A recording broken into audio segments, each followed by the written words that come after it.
Gilead comes from a word that means dried out testimony. I promise you I'm going somewhere.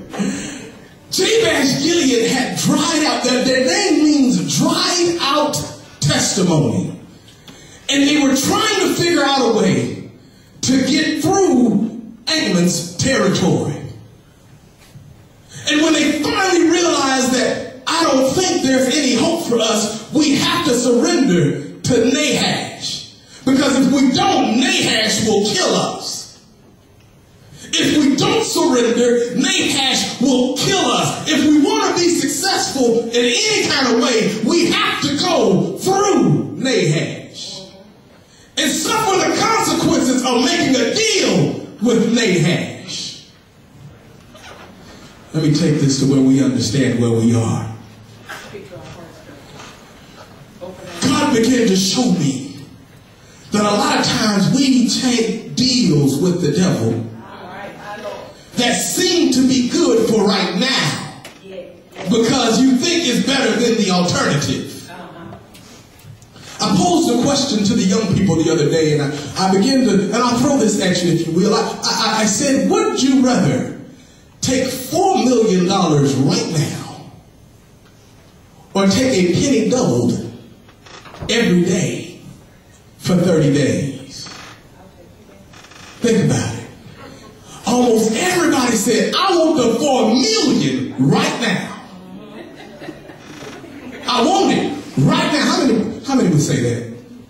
Be honest. Who's it? I want the million right. I want the $4 million right now. Right now.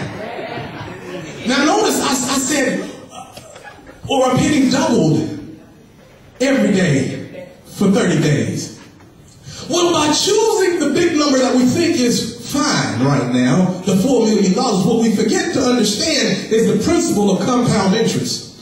And what happens is that money begins to double and double and double and double, so that after 30 days, you now have $10,737,426.24. I'll take it to penny.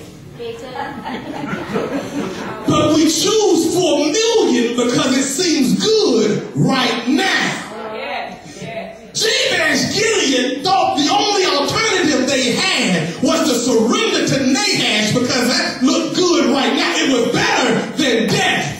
And the only thing that he wanted, he didn't want everything. He didn't want to kill us. All he wanted was our vision. He wanted our right, our ability to see further than where we are right now. The devil wants to take you and pluck out your vision. He wants to strip you of your ability to see farther past today. Amen. The devil has tricked our society into being a now generation. I want my stuff now. We live in a microwave generation. We want everything right now. We don't want to wait for anything. We don't want to have patience for anything. We don't want to have to take time to wait on anybody. No matter what the consequences, we feel like we need what we need right now and forget everything else. Everything else will happen later. And we make decisions based on pleasure points of right now. Somebody missed that. We make decisions of what feels good to us now without thinking about how it will affect us later. Come on, preacher. Old dry testimony, Gilead began to go to Nahash and say, look, I don't understand why you would want our vision, but something about this situation doesn't seem right.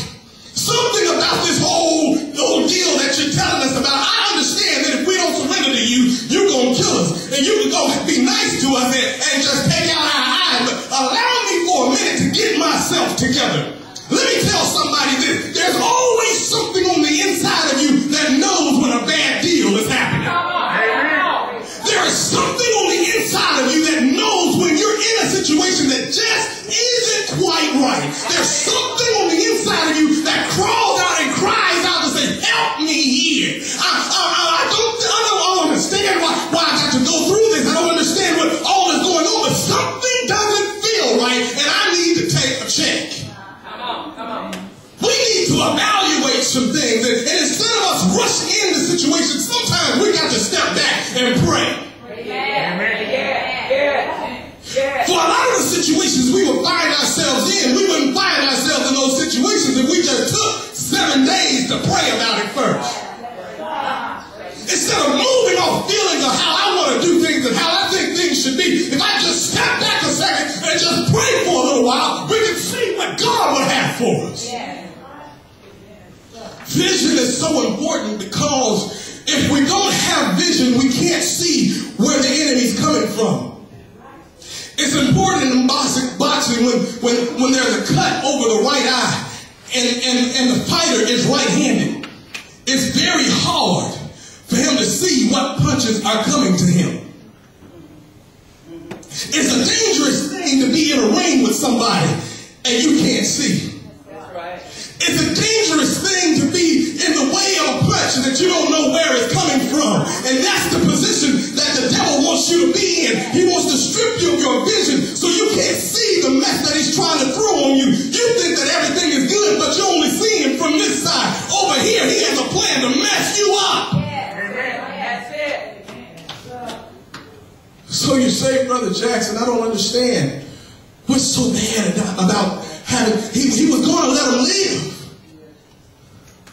But let me tell you something. I would rather die than not have a vision from God. Because see, what the devil can do to you is so much worse if you don't have vision to see what God has for you. That's right. He has visions for you of prospering. He has visions of you being successful. And the devil will play tricks on you and say the only way you can be successful is to compromise yourself to do what I say do. That way you won't see what's ahead of you. Let me just tell you what's ahead of you. Can you imagine trying to make trade with people? Think about the significance of what would happen if Jabez had surrendered to them and would begin to go through the King's Highway, and that's where trade would occur. And you, what happens when you trade? Somebody has an item and you have an item, and you agree and you switch hands. You put in their hand and they put in yours. But if you can't see, while they're putting in your hand, they're taking from the other side, and you don't know anything. Let me go one step further. In your spiritual life, when you compromise on your vision and you think you're doing things okay, there is a place that the devil will have you and position you in a place where you don't even know that he is stealing things from you. And next thing you know, you're trying to figure out, how did I get where I am? I'm missing some joy. I'm missing some peace. I'm missing some happiness. I don't understand. I was doing fine by myself, but because my vision is gone, now things have been stolen from me. The devil desires to take your vision. But as we begin to look at this text, we find in Proverbs that the Bible tells us that without a vision, the people perish. You will die without the right vision. And I'm not just talking about your eyesight. I'm talking about spiritual vision. What do you see from God for you? You ask young people nowadays, where do you want to be in 5 years? I don't even know if I'm going to be alive. Almost everybody I talk to, I don't know. I can't see who past what I'm going to do next week. They have no vision. And when you have no vision, it is impossible for you to be successful. When you have no vision, it is impossible for you to receive the spiritual wealth of God. Because you can't see past your current situation.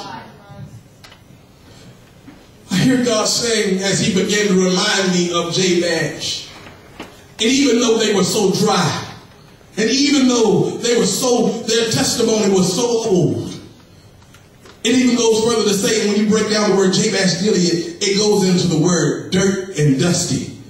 Old, dirty, dusty testimony. It's been so long since they had a good praise that now they just stale. And some people stay in church so long that their testimony is dusty, dirty, and stale. And now it's hard for them to receive something from God because they have